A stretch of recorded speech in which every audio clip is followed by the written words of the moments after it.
Здравейте на всички! По покана на Асоциацията за инсулт и афазия ще изнеса кратка презентация относно грижите за храненето при пациентите с инсулт и какви са методите за справяне с състоянието на недохранване или малнутриция.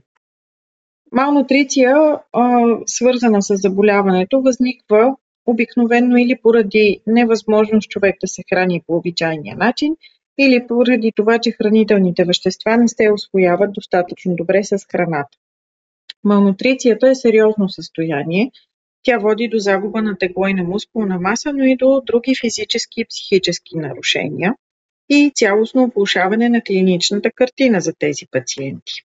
Обикновено не е само основното заболяване причината за възникване на малнутриция, но става дума за комбинация от различни фактори, като хормонални промени, метаболитни промени, неправилна грижа за храненето, загуба на апетит, включително и вследствие на страничните ефекти на някои видове терапии.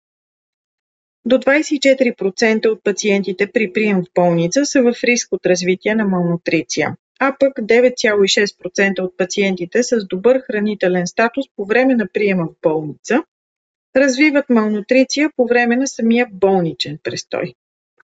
При хората с инсулт много често малнутрицията не бива разпознавана и съответно не бива третирана по никакъв начин. Данни от САЩ и Великобритания показват, че около 20% от пациентите с инсулт при приема си в болница вече са с малнутриция в умерена или в тежка форма. Последствията от недохранването са изключително сериозни за пациентите, като ги прави по-податливи на инфекции. Често при тях се налага увеличена нужда от допълнително лечение, удължава се болничния престой, което сумарно увеличава и разходите за лечение на тези пациенти, като натоварва здравната система. Обичайно при хората с инсулт и с малнутриция има по-лош изход от лечението и се наблюдава увеличена смъртност в периода между 3 и 6 месец след инсултния инцидент. Ако в началото на лечебния процес има адекватен калориен прием, може да се предотврати развитието на тежка форма на малнутриция, като приема на калории на дневна база трябва да се съобрази и с вида на инсулта, който човек е претърпял. Речевата терапия подпомага справянето с невъзможността човек да преглъща или с дисфагията, а в болнични условия е възможно и се насърчава ползването на венозни храни, за да могат допълнителни калории да влизат в организма на пациента и да се справят с изтощението по време на възстановителния период. От тези калории човек има нужда. Ентерално хранене през устата или чрез приспособления като назогастрална сонда или гастростома също се насърчава. Има специални формули на храни, които са с голям брой калории, но са в малък обем и те подпомагат лечебния процес и в последствие възстановяването на пациента. Грижата за храненето на пациентите е основно човешко право. И това нещо беше разписано в Виенската декларация преди 2 години от глобална мрежа от над 70 национални дружества по клинично хранене.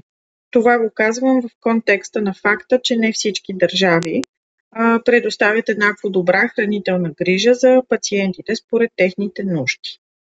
За щастие, от тази година в България за домашно лечение Националната здравноосигурителна каса по специален списък и според специални указания реимбурсира напълно или частично храни, висококалорийни ентерални храни за хора с една от двете форми на малнутриция, умерената или тежката.